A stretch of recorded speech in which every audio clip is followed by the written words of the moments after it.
We are back on Smells Like 90's Rock, and oh hey, I didn't know if you knew this, but the I Love the 90's tour is coming to the Knoxville Coliseum on April 6th. That's a Thursday at 7:30 p.m. And Salt and Pepper's going to be there, and who else? Color Me Bad, Coolio, Tone Loc, all these people are going to be there. It's going to be a good show.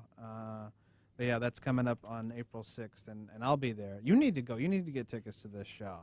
I don't really want to. It's like, I don't want to go. That's all right. Yeah, like, if I'm going to spend money on that now. DJ P.O.R revealed to me that he hates music last week, and I'm like, you're on a music-centric show. How do you hate music? And then he proceeded to tell me that he was just kidding. He reminds me of Shaq. Because Shaquille O'Neal will make jokes in the same monotone as his regular voice, and you have no idea that he's just made a joke. And you're just like, oh, no. And right. It's like, oh, ha-ha. Oh, you were joking. Like, okay, your voice never changes. There is no ha-ha element to DJ P.O.R.'s.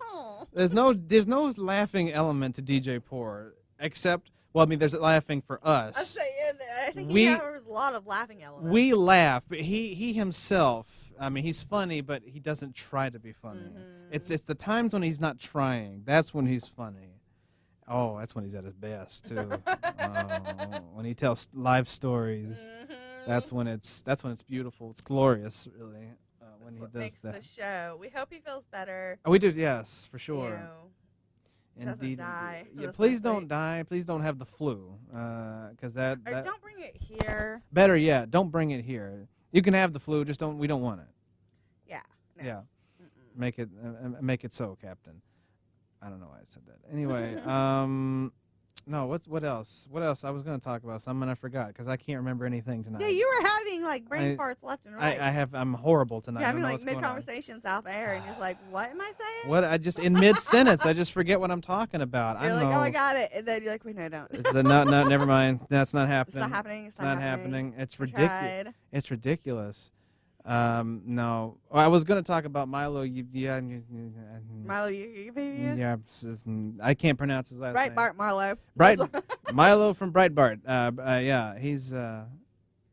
We learned about him last week, I guess. I learned it from for the first time. DJ P.O.R. I don't think we said it on the air. I think we were off the air. He was asking me if I'd heard of him because for those of you who don't know, these are the three things that make DJ P.O.R. happy, and that is Christopher Hitchens, Hugh Jackman, and there was one other thing I couldn't remember. I came up with them today, and it made me laugh, but I don't remember. But those are probably those are the top two things. Ones, yeah. Oh, and talking about serial killers. Yes, that's the core tenets of DJ P.O.R. Whereas the core tenets of this show is 90 music, politics, nerd stuff, and mocking his life. He himself has three tenets, and it's those things. And we were talking, of course, about Christopher Hitchens, number one. And he brought up he couldn't remember this guy with the Greek name, and I was like, I have no idea who you're talking about. And who would have thought within a week I knew everything about this guy, everything, because he just blew up all over the internet and TV.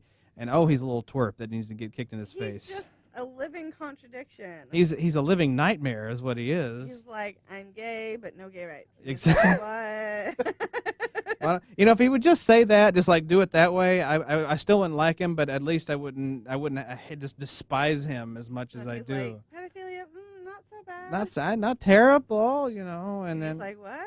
Yeah, and then exactly. Like say again, what?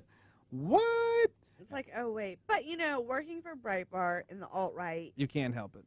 Yeah, I mean, it makes sense. Yeah, you just turn into that type of person. Because there were, like, you know, the Hitler Youth and stuff. And I'm sure he gets away with a lot more in that culture. He's probably a member of NAMBLA. I would not. He probably is a card-carrying member, I would dare say. But, okay, so... Speaking of which, I Love the 90's is coming to... You've done it more than twice. Sorry. I just keep throwing it in. At the darkest times of the conversation, I feel like that's the perfect time to bring it in.